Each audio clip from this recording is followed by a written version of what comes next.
저희가 성경 가운데서 알 수 있지만은요, 구약 성경을 보시면은요, 구약 시대에는 하나님과 직접적으로 이렇게 소통한 그 모습들을 볼 수가 있습니다. 우리 창세기에서 보시면은 노아 또는 아브라함과 같은 족장들이 하나님과 직접적으로 소통한 부분을 우리가 말씀을 통해서 알 수가 있습니다.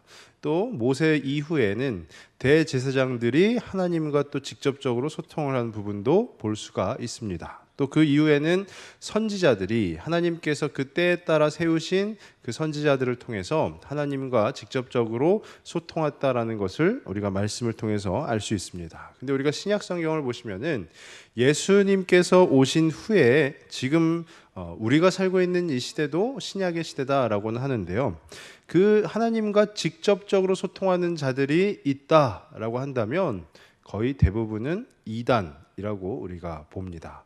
왜냐하면요, 신약 이후에 예수님과 하나님과 직접적으로 소통하는 것이 안 된다라는 것이죠. 그럼 어떻게 그 하나님과 소통하느냐? 우리가 알고 있지만 우리에게 주신 이 하나님의 말씀, 즉 성경, 이 성경 말씀을 통해서 우리가 그 하나님과 소통을 할 수 있다라는 것이에요. 그러니까 하나님에 대해서 알 수 있는 유일한 길이 또 유일한 방법이 바로 이 성경을 통해서 이루어진다라는 것입니다. 그렇기 때문에 이 성경책, 지금 우리 다 앞에도 하나씩 놓여 있지 않습니까? 이 성경책이 인류 역사상 가장 베스트셀러인 이 성경책이 오직 우리가 하나님을 만날 수 있는 유일한 창구다라는 것입니다. 저희 교단에서는요, 성경 무오설을 주장합니다. 성경 무오설이 뭐냐면 오류가 없다라는 것이에요. 그러니까 성경에는 오류가 없다라는 것입니다. 성경에 쓰여져 있는 단 한 점에 또 단 한 획에 그 어느 것에도 오류가 없다라는 것을 주장하는 것입니다. 이것은 무엇을 의미하는 것이냐? 성경에 그만큼 권위가 있다라는 것이에요. 그러니까 성경이 단순히 우리 손에 들려진 하나의 한 권의 책이 아니라 이 성경이 그만큼 신앙 안에서 권위가 있다라는 것이에요. 근데 이 성경이 어떻게 기록되었느냐 보면은요, 성경은 여러 사본이라는 것은 복사본을 말하는 것입니다. 근데 그 고대 사회에 뭐 복사기 이런 게 있을 리 만무하죠. 그러니까 어떻게 합니까? 그 필사가들이 다 사본을 필사하는 거예요. 손으로 다 쓰는 것입니다. 손으로 쓰기 때문에 저희가 성경을 보시다 보면 성경 말씀 가운데 이렇게 괄호가 쳐져 있는 단락들이 있습니다. 그 괄호가 쳐져 있는 단락은 성경 밑에 관주 부분을 보시면 어떤 사본에는 없음 이렇게 돼 있어요. 근데 권위가 있는 사본에는 있기 때문에 이게 지금 우리가 보고 있는 이 개역개정 성경에 기록이 되어져 있다라는 것이죠. 성경은 그렇게 여러 가지 사본을 통해서 우리 가운데 오게 되었습니다. 근데 제가 총신에서 신학 공부를 할 때, 구약학을 공부할 때요, 그때 한 교수님께서 이런 말씀을 하셨습니다. 어떤 말씀이냐 하면 성경은 원본이 없다라는 것이에요. 그러니까 있는 줄은 모르겠지만 아직 우리 가운데 발견되지는 않았다라는 것입니다. 근데 그 교수님께서 하신 말씀이 저에게 참 이렇게 재미있게 다가왔습니다. 그게 뭐냐면 성경 원본이 왜 없는 줄 아시냐라고 그 학생들에게 물어봤습니다. 근데 그 교수님께서 하시는 말씀이 만약에 성경 원본이 사본이 아닌 성경 원본이 존재한다면 그 성경 원본을 그 여러 신학자들 또 여러 그 성도들이 얼마나 그것을 우상시 여기겠느냐라는 것이에요. 그 원본을 얼마나 우상시 여겨서 그것을 어느 나라의 박물관에 이렇게 놓고 그 성경 원본을 보기 위해서 또 그 박물관을 방문하고 하는 일들이 이루어지겠느냐라는 것입니다. 근데 그 교수님께서 하신 말씀이 성경 이 책 자체가 권위가 있는 것이 아니라 이 책에 쓰여진 하나님의 말씀이 권위가 있다라는 것이죠. 그렇기 때문에 저희가 이 말씀을 볼 때에도 우리가 그냥 이 성경책이 중요한 것이 아니라 성경 안에 기록된 하나님의 뜻, 그 뜻을 발견하는 것이 중요하다라는 것입니다. 그래서 우리가 성경을 읽을 때, 또 성경을 대하고 묵상할 때에 그냥 책, 활자로서 읽는 것이 아니라 그 안에 담겨진 하나님의 뜻이 무엇인가라는 것을 보아야 한다라는 것입니다. 성경은 우리가 잘 알다시피요, 구약 성경은 히브리어로 되어 있고 신약 성경은 헬라어로 되어 있습니다. 근데 이 히브리어와 헬라어로 된 그 성경이 처음부터 한글로 번역이 된 것이 아니고요. 처음에는 라틴어로 번역이 됐습니다. 근데 라틴어로 번역된 게 또 영어로 번역이 되고, 영어로 번역된 게 중국어로 번역이 되고, 그 중국어로 번역된 그 성경이 또 이제 우리의 언어인 한글로 번역이 된 것입니다. 그래서 저희가 성경을 볼 때에 만약에 성경 가운데 이것은 좀 잘못된 것 아닌가라는 부분이 있다면 성경 그 말씀 의미가 잘못됐다라기보다 여러 언어로 번역이 되는 그 과정 가운데 번역상의 오류이다라고 보는 것이 더 타당하다라는 것입니다. 제가 왜 이렇게 오늘 서두에서 이 성경 말씀에 대해서 말씀을 드리냐 하면은요, 말씀이 그만큼 중요하다라는 것이고요. 오늘 제가 말씀의 제목을 왜 말씀을 보는가라고 정했는데요. 우리가 왜 말씀을 보는가, 왜 말씀을 읽어야 하는가? 보통의 그 교회들에서는요, 강조하는 것이 두 가지가 있습니다. 그게 뭐냐면 말씀과 기도입니다. 그러니까 교회에서 강조합니다. 말씀과 기도 생활을 하는 것이 곧 크리스천의 생활, 크리스천의 삶이다라는 것을 강조하죠. 근데 그냥 무조건적으로 말씀과 기도 하면 제가 지금 담당하고 있는 청소년부의 학생들도 그냥 무조건적으로 말씀 읽어라, 말씀 읽어, 기도해 하면은 하지 않습니다. 그러니까 우리가 왜 말씀을 보는가, 우리가 말씀을 보아야 하는 이유가 무엇인가, 그 부분에 대해서 오늘 본문을 통해서 한번 같이 나눠보도록 하겠습니다. 네, 오늘 우리가 함께 읽은 이 두 절 말씀은요, 그 말씀 가운데 이 개역개정 성경 안에 타이틀이 기록이 되어 있는데 요한복음의 기록 목적이라고 타이틀이 기록되어 있습니다. 요한복음의 기록 목적. 그러면서 이제 마지막 21장을 남겨두고 사도 요한이 20장에다가 요한복음을 기록한 목적을 밝히고 있는 것이에요.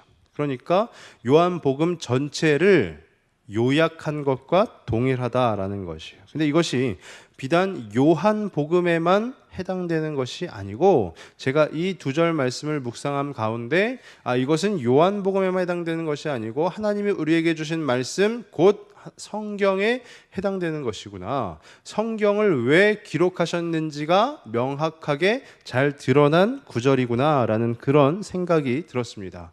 그래서 이 두 절 말씀을 통해서 한번 또 자세히 한번 살펴보도록 하겠습니다. 먼저 30절 말씀을 다시 한번 보시면은요, 예수께서 제자들 앞에서 이 책에 기록되지 아니한 다른 표적도 많이 행하셨으나 라고 되어 있어요.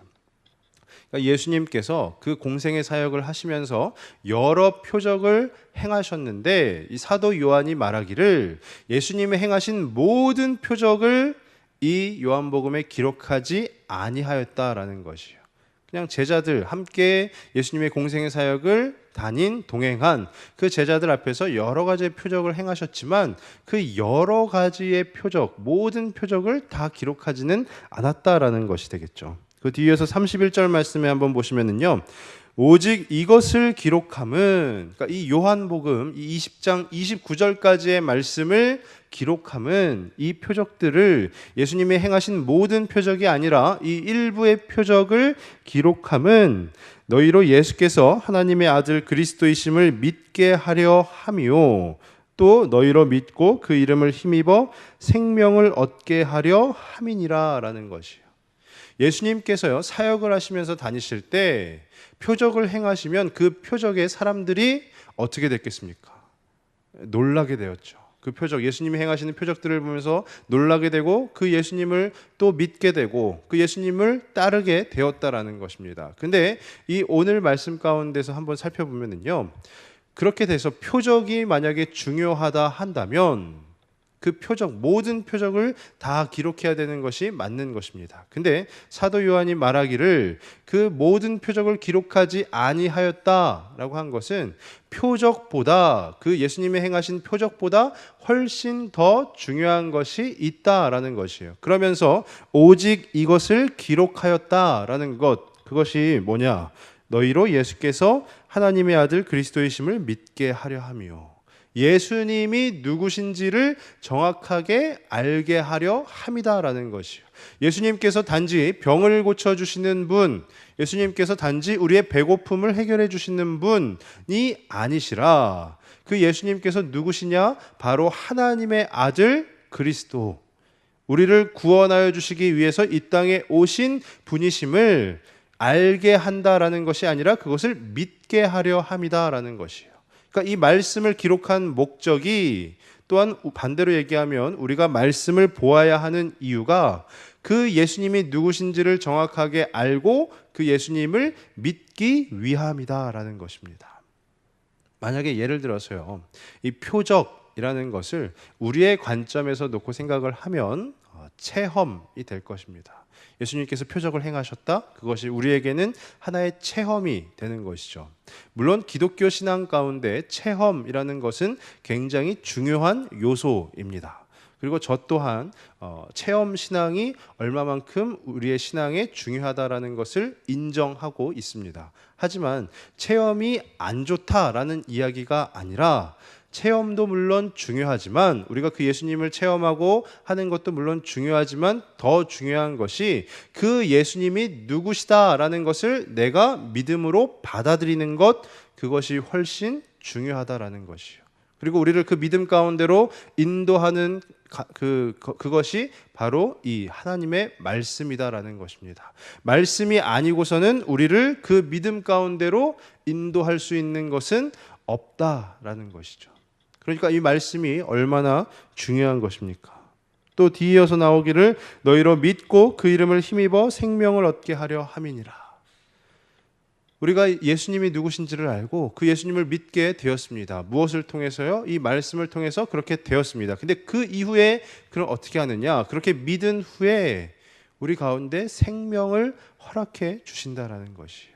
이 말씀이 생명의 말씀이다라는 것입니다. 그럼 그 두 부분, 예수께서 하나님의 아들 그리스도이심을 믿게 하기 위함, 또 하나 너희로 믿고 그 이름을 힘입어 생명을 얻게 하기 위함, 그 두 부분에 대해서 좀 더 상세하게 한번 살펴보도록 하겠습니다. 먼저 예수께서 하나님의 아들 그리스도이심을 믿게 하려고 이 말씀을, 이 요한복음을 기록했다라는 것이요. 그렇게 믿게 하려고 우리에게 이 말씀이 주어졌다라는 것입니다.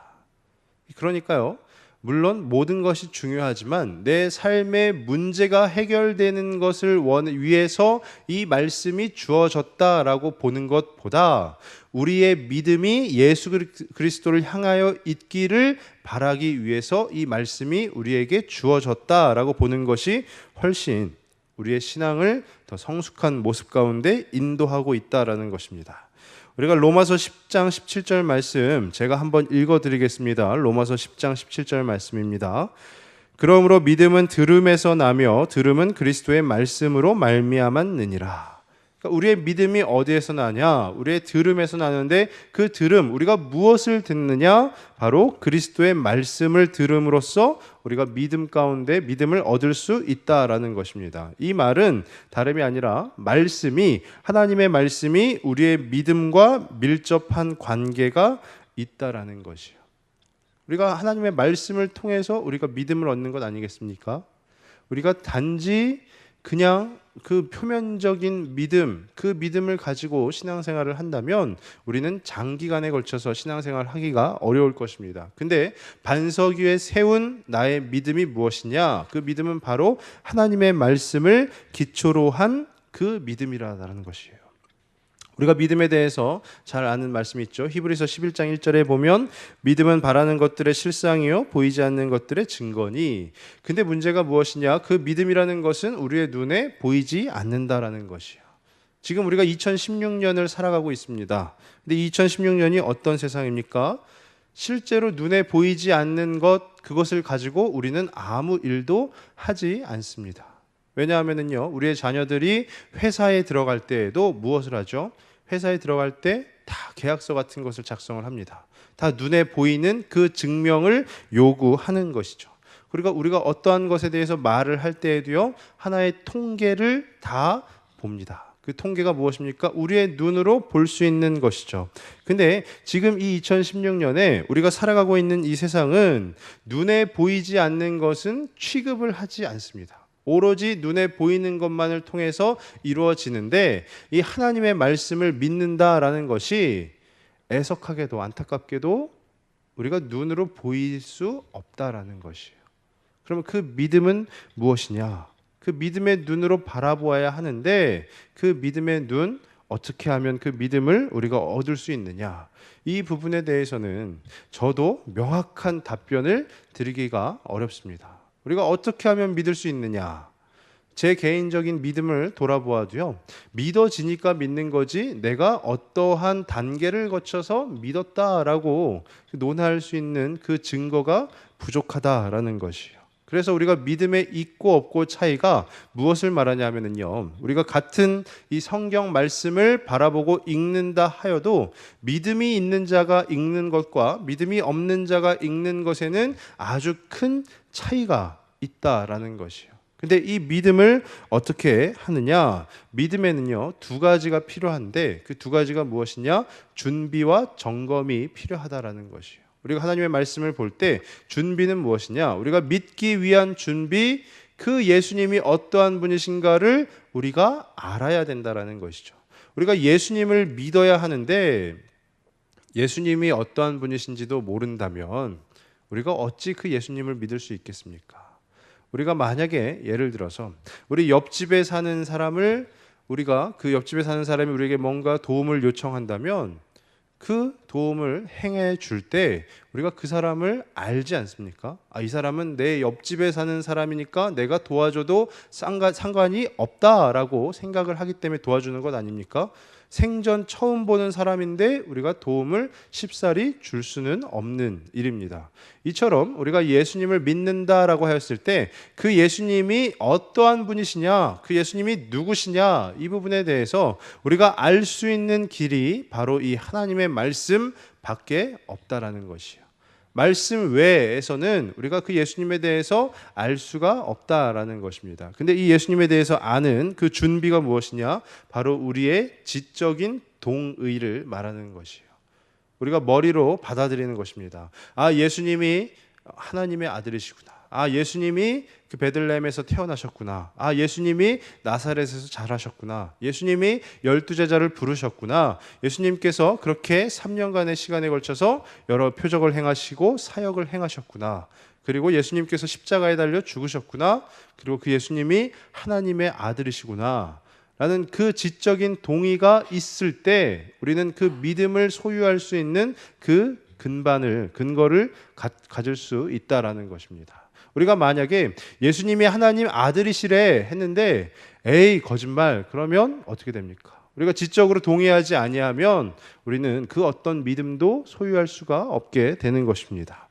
그러면 점검은 무엇인가? 믿음의 점검이라고 하였는데 점검은 무엇인가? 내가 확실히 믿고 있는가라는 것이에요. 지적인 동의로 얻어들인 그 예수님이 누구신가에 대한 그 사실을 내가 그냥 하나의 이야기, 스토리로 받아들이고 있느냐, 아니면 내 마음 가운데 확신이 있는 믿음으로 받아들이고 있느냐, 그 점검이 필요하다라는 것입니다. 이것은 우리 주님과 함께하는 영적인 동행이라는 것이에요. 지적인 동의가 있었다면 그 후에는 영적인 동행이 있어야 우리의 믿음이 그 주님을 믿는다라고 말할 수가 있는 것입니다. 근데 이 점검 가운데 무엇이 필요하냐면요, 반복이 필요하다라는 것이에요. 왜냐하면요, 우리가 하나님의 말씀을 볼 때 반복이 필요치 않다라고 한다면 우리는 창세기부터 요한계시록까지 한 번만 딱 보면 끝납니다. 근데 우리의 신앙생활이 어떻습니까? 하나님의 말씀 창세기부터 요한계시록까지 한 번만 딱 보았다 해서 끝나지 않죠. 어떻게 해야 됩니까? 우리가 날마다 매일마다 그 성경을, 그 하나님의 말씀을 읽어야 하는 이유는 우리의 그 확신을 매일 새롭게 갖기 위함입니다. 매일 새롭게 점검하기 위함입니다. 히브리서 4장 12절 말씀에 보시면은요, 하나님의 말씀은 살아있고 활력이 있어 라고 합니다. 그러니까 이 하나님의 말씀이 살아있는 하나님의 말씀이다 라는 것이에요. 그렇기 때문에 우리가 매일 하나님의 말씀을 보아도, 또 같은 부분에 해당하는 말씀을 보아도 그 말씀이 때마다 우리에게 다르게 다가온다라는 것입니다.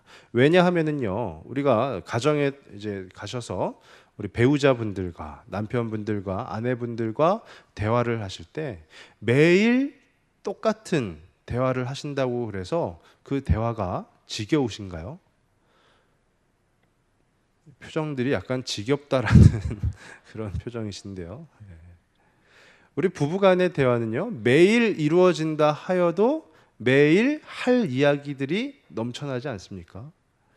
저 같은 경우만 하더라도요, 요즘 날이 참 많이 덥죠. 그래서 밤에 이렇게 자려고 누우면 너무 더운 나머지 잠이 잘 오지는 않습니다. 그러면 저희 아내하고 이렇게 나란히 누워서 두런두런 이야기를 많이 합니다. 그러면 언제 되었듯이 벌써 12시가 되고 12시가 넘어가고 막 그런 일들이 있습니다. 근데 그 대화하는 시간이 굉장히 좋습니다.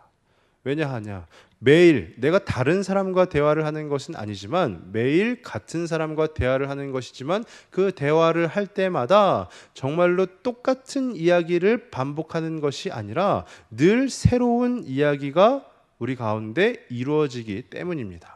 우리가 하나님의 말씀을 볼 때도요, 그와 마찬가지다라는 것이요. 하나님의 말씀도요, 우리가 뭐 마태복음을 본다 하면은 마태복음에 늘 똑같은 이야기, 아유 참 지겨워. 우리가 마태복음 1장을 보면 어떻습니까? 누가 누구를 낳고 누가 누구를 낳고 누가 누구를 낳고, 야 도대체 그래 참 지겹다 이렇게 받아들이십니까?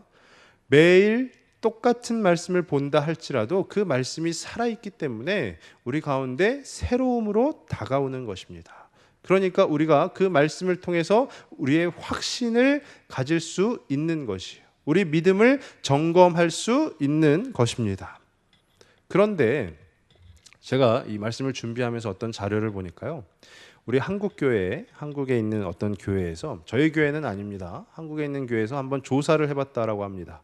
어떤 조사냐면요, 1년에 이 교회 성도가 1년에 성경을 1독 이상 하는 사람이 얼마나 되겠는가? 그 교회가 만약에 한 1000명이 있는 교회다라고 하면은 우리 성도님들께서 생각하셨을 때는 한 몇 명 정도 생각을 하십니까? 한 500명 이상. 너무 많은가요? 제가 너무 또 믿음이 좋은 나머지. 근데 그 교회 자료가 1000명 이상, 1000명 정도 되는 교회다라고 한다면 1년에 그 성도들 중에 1독 이상 하는 그 성도들이 한 5%도 채 되지 않는다라고 합니다. 우리가 물론 성경을 매일 보지만 그것이 창세기부터 요한계시록까지 꼭 1독을 해야 되는 것은 아닙니다. 근데 이 자료가 말하고 있는 것은 무엇이냐 하면, 이 시대를 살아가고 있는 그리스도인들이 하나님의 말씀이 중요한 것은 알지만 그 하나님의 말씀을 손에서 자꾸 놓치고 있다라는 것이에요. 말씀이 얼마나 우리 가운데 가까이에 있습니까? 우리 성도님들께서 쓰시는 요즘에 그 스마트폰이라고 하는 핸드폰에도요, 다 말씀 어플을 이렇게 설치해서 우리가 말씀을 볼 수가 있습니다. 그뿐인가요? 우리가 들고 다니는 성경책, 우리 성도님들 댁에 가시면은 다 성경책이 몇 권씩 이렇게 놓여 있지 않습니까? 말씀이요, 우리 삶에 너무나도 가까이 있습니다. 근데 역설적인 것은 가까이 있지만서도 우리가 그 가까이 하기엔 너무 먼 당신이 바로 그 말씀이다라는 것이에요. 근데 우리의 믿음, 우리가 예수님을 믿는다 하면서 하나님의 말씀을 멀리 한다면 그 믿음은, 이렇게 말씀드리면 좀 죄송하지만 약간 문제가 있는 믿음이다라는 것이에요. 이미 나는 다 읽었기 때문에, 예전에 하나님의 말씀 이미 나는 몇 독을 했기 때문에 더 이상 읽을 필요가 없다, 매번 읽어도 동일한데 뭐 라고 한다면 죄송스러운 말씀이지만 그 믿음도 좀 문제가 있는 믿음이다라는 것입니다. 저는 간절히 바라기는 저와 우리 성도님들, 그 삶의 터전 위에 말씀이 손에 잡으면 잡힐 그곳에 놓여 있기를 간절히 바랍니다. 그렇다고 해서 그냥 놓여만 있는 것이 아니라 이 성경책 잘 있었니? 잘 지내고 있구나 이렇게 하는 것이 아니라 그 성경책을 펼쳐 보실 수 있기를 바랍니다. 그리고 매일마다 우리에게 부어주시는 그 하나님의 은혜, 그 은혜를 누리실 수 있기를 바랍니다. 특히나 저 같은 경우는요, 이게 일종의 직업병이라면 직업병인데요, 말씀을 매일 봅니다. 말씀을 매일 보는데, 말씀을 볼 때 어떻게 보냐면요, 말씀을 쭉 읽다가 이 부분은 설교를 하면 좋겠는데 라는 그 생각을 갖게 돼요. 저는 그 마음을 자제하려고 굉장히 노력을 많이 합니다. 말씀을 그냥 설교하기 위한 말씀으로 이용하는 것 같아서 그 마음을 자제하고, 그 말씀 가운데 그날 나에게 주시는 하나님의 뜻이 무엇인가, 나에게 주시고자 하는 그 은혜가 무엇인가, 그것을 조금 더 살펴보려고 노력을 합니다. 근데 물론 노력은 하지만 잘 되지는 않습니다. 그렇기 때문에 우리가 더 말씀 앞에 나아가고 그 말씀을 더 펼치고 그 말씀을 더 보아야 하는 줄로 믿습니다. 그러면 두 번째로요, 그 뒤에 나오는 부분인데요, 31절 뒷부분에 너희로 믿고 그 이름을 힘입어 생명을 얻게 하려고 이 요한복음을 사도 요한이 기록했다라는 것이에요. 그러니까 믿게 하려고 기록했는데, 그 믿은 후에는 어떻게 해야 되느냐? 너희로 믿고 그 이름을 힘입어, 그 예수 그리스도의 이름을 힘입어서 생명을 얻게 하려 함이다라는 것이에요. 믿은 후에는 예수 이름을 힘입어서 생명을 얻게 한다. 우리는 이것을 은혜라고 부릅니다. 우리가 날마다 간구합니다. 하나님 은혜를 더하여 주시옵소서 간구하는데, 그 은혜가 어디에 있다는 말입니까? 바로 하나님의 말씀에 있다는 말이다라는 것이요. 그 은혜 다름 아니라 그 생명 무엇입니까? 우리의 영원한 생명, 바로 영생이죠. 요한복음 17장 3절에 제가 한번 읽어드리겠습니다. 영생은 곧 유일하신 참 하나님과 그가 보내신 자 예수 그리스도를 아는 것이니이다 라고 되어 있어요. 영생이 무엇이냐? 유일하신 참 하나님과 그가 보내신 자 예수 그리스도를 아는 것이다. 제가 서두에 말씀드렸습니다. 우리가 하나님에 대해서, 예수님에 대해서 알 수 있는 유일한 길은 바로 이 말씀 외에는 없다라고 말씀을 드렸어요. 그러니까 우리가 영원한 생명을 소망하는데, 그 천국을 소망하며 살고 있는데 어떻게 해야 되느냐? 말씀을 보아야 한다라는 것이요. 이것이 바로 본격적인 그 주님과의 동행이다라는 것이죠. 또 요한복음 5장 24절에요. 요한복음 5장 24절입니다. 제가 한번 읽어드리겠습니다. 내가 진실로 너희에게 이르노니 내 말을 듣고 또 나 보내신 이를 믿는 자는 영생을 얻었고 심판에 이르지 아니하나니 사망에서 생명으로 옮겼느니라. 우리의 구원을 이야기하고 있는 것입니다. 우리가 믿음으로 구원을 얻어서 영생을 얻었고, 그러면 어떻게 된다고요? 심판에 이르지 아니하는데 그것이 바로 사망에서 생명으로 옮겼다라는 것이에요. 사도 요한이 기록한 너희로 믿고 그 이름을 힘입어 생명을 얻게 하려고 이 말씀을 기록했다라고 하는데, 그 생명이 어떻게 이루어지느냐? 바로 이 말씀을 통해서 이루어진다라는 것입니다. 우리가 생명, 살아가는 데 있어서 반드시 필요한 것이죠. 근데 우리가 마태복음 4장 4절에 보면 사람이 떡으로만 살 것이 아니요 하나님의 입으로부터 나오는 모든 말씀으로 살 것이니라 라고 되어 있어요. 우리는 먹고 사는 것이 매우 중요한 사람들입니다. 그래서 우리는 우리의 육신을 살리는 일에는 그 무엇보다 앞장서서 잘 먹습니다. 우리 성도님들께서 예상하시다시피 저도 제 육신을 살리는 일에는 그 누구보다 앞장서서 잘 먹습니다. 꼭 삼시세끼를 다 챙겨 먹으려고 집에서 삼식놈이라는 소리를 들어도 꼭 잘 먹으려고 노력을 합니다. 근데 우리의 육신을 위해서는 그런데 우리의 영생, 영원한 생명을 살리는 그 하나님의 입으로부터 나오는 생명의 말씀에는 과연 얼마만큼 우리가 노력을 하고 있는지라는 것이에요. 근데 제가 이 말씀을 준비하면서 한번 되돌아보니까요, 제가 좀 화요일, 목요일 같이 저녁 시간이 좀 이렇게 여유가 있을 때 그때 저희 아내하고 그런 이야기를 합니다. 오늘 저녁에 뭐 해 먹을까라는 얘기를 합니다. 그러면서 무엇을 딱 정해놓고 이제 기대감을 갖기 시작하는 거죠. 그거 참 맛있겠다. 그거 참 해먹으면 좋겠다라는 기대감을 갖습니다. 근데요, 단 한 번도 제가 그런 생각은 안 해봤어요. 어떤 거냐면 오늘 아침에는 말씀 어디를 볼까? 오늘 아침에는 하나님께서 나에게 어떤 말씀으로 도전을 주시고 은혜를 주실까? 제 입으로 들어가는 육신의 양식에는 그만큼 기대함을 가지고 또 그런 소망을 가지고 있음에도 제 마음을 또 저의 영을 넉넉하게 하는 그 영의 양식에는 그런 소망함이 과연 있었느냐라는 것이에요. 우리의 생명, 이 생명을 살리는데 너무나도 필요한 그 말씀을 과연 내가 붙들고 있었느냐라는 것입니다. 제가 며칠 전에 영화를 한 편 보았습니다. 요즘 이렇게 흥행하고 있는 터널이라는 영화인데요.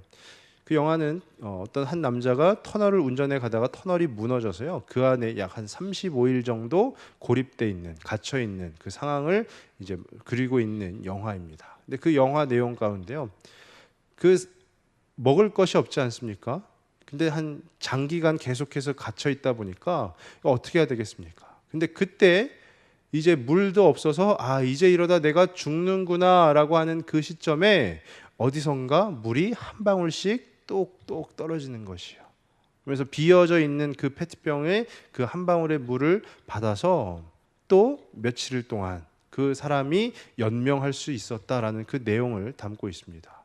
제가 그 영화를 보면서 든 생각이 한 방울 한 방울이라도 좋으니 우리가 매일매일 그것을 우리 마음의 페트병에 담으면 언젠가 우리의 갈증을 해소할 만큼의 그 물을 마실 수 있을 텐데 라는 것이었어요.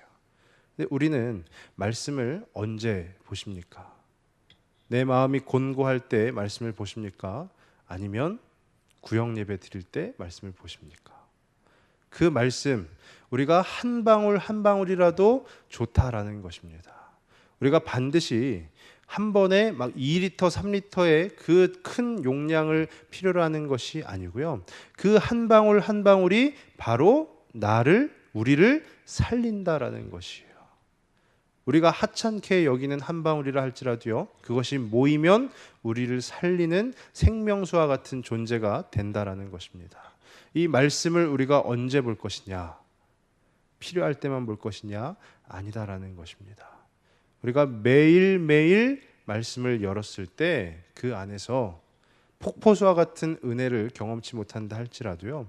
우리를 살리는 우리의 생명을 유지시켜주고 그 생명을 연장시켜주는 그 한 방울 한 방울의 귀한 말씀이 바로 우리들의 삶 가운데 주어진다라는 것입니다. 그렇기 때문에 우리는 그 생명을 얻기 위해서 이 하나님의 말씀을 보아야 되는 줄로 믿습니다. 정말로 간절히 바라기는 저와 우리 성도님들이 그 말씀 매일매일 열어보실 수 있기를 바랍니다. 그리고 매일매일 여러분 가운데 그 한 방울 한 방울이 쌓이고 쌓여서 우리 영혼의 그 갈급함을 채우는 그 놀라운 하나님의 은혜, 그 능력을 경험하는 또 저와 우리 성도님들 모두가 되시길 주님의 이름으로 축원합니다. 기도하겠습니다.